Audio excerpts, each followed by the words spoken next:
حضرت ابراہیم ادم رحمۃ اللہ علیہ کے پاس ایک نوجوان آتا ہے اور ان سے مرید ہو جاتا ہے. ان کے پاس رہ کر وہ طاعت و عبادت میں لگ جاتا ہے. وہ خوب عبادتیں کرتا ہے, خوب طاعت کرتا ہے, خوب شب بیداری کرتا ہے, خوب وہ تسبیح و تحلیل کرتا ہے. اس قدر کرتا ہے کہ حضرت ابراہیم ادم رحمۃ اللہ علیہ اس سے بہت خوش ہو جاتے ہیں اور اس کی طرف روحانی توجہ فرماتے ہیں.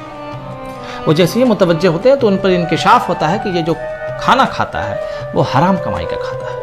وہ پریشان ہو جاتے ہیں, اپنی اس فرزند معانوی کے لیے پریشان ہو جاتے ہیں, اپنی اس مرید کے لیے پریشان ہو جاتے ہیں. چونکہ یہ نوجوان اپنے آپ کو سپرد کر چکا ہے اپنی پیر کو, تو اب پیر اس پریشان ہے کہ کیسے اس کو اس پریشانی سے نکالا جائے. تو صبح ہوتی ہے, جیسے ہی صبح ہوتی ہے تو وہ اس نوجوان کو بلاتے ہیں اور کہتے ہیں کہ آج سے تمہارا کھانا میرے ساتھ ہوگا, تمہیں میرے ساتھ کھانا کھانا ہوگا. نوجوان تیار ہو جاتا ہے. اس کے بعد وہ ان کے ساتھ کھانے لگتا ہے. حضرت ابراہیم ادم رحمۃ اللہ علیہ درویشانہ کھانا کھاتے تھے, لکڑیاں کاٹ کر جو اس سے قیمت آتی تھی اسی سے کھانا آتا تھا اور وہی کھانا کھایا جاتا تھا.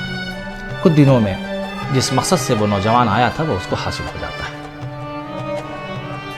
اللہ جل شانہ نے ارشاد فرمایا کہ فانتشروا فی الارض وابتغوا من فضل اللہ,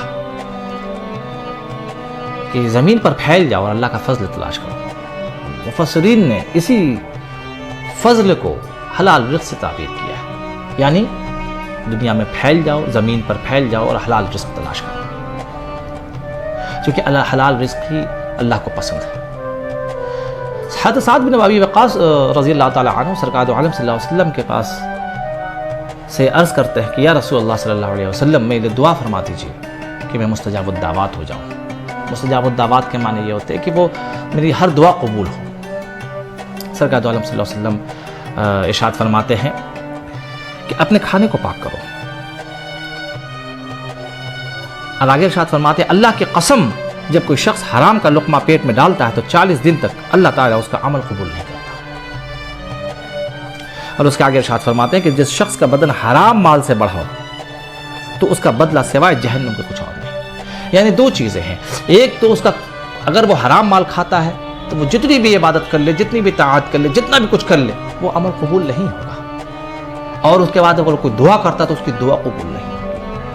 اور اگر وہ حرام مال کو اپنی زندگی میں استعمال کرتا ہے کسی اور چیزوں میں بھی تو وہ جہنم کا ایندھن ہوگا. حضرت مولا علی کا قول ہے کہ اگر کوئی شخص حرام مال سے کرتا پہنتا ہے اور وہ نماز پڑھتا ہے تو اس کی نماز قبول نہیں ہوگی. یعنی کہ وہ اگر حرام مال کو اپنی زندگی میں داخل کرتے ہیں تو وہ جہنم کے ایندھن کے سوا کچھ اور نہیں ہو سکتا.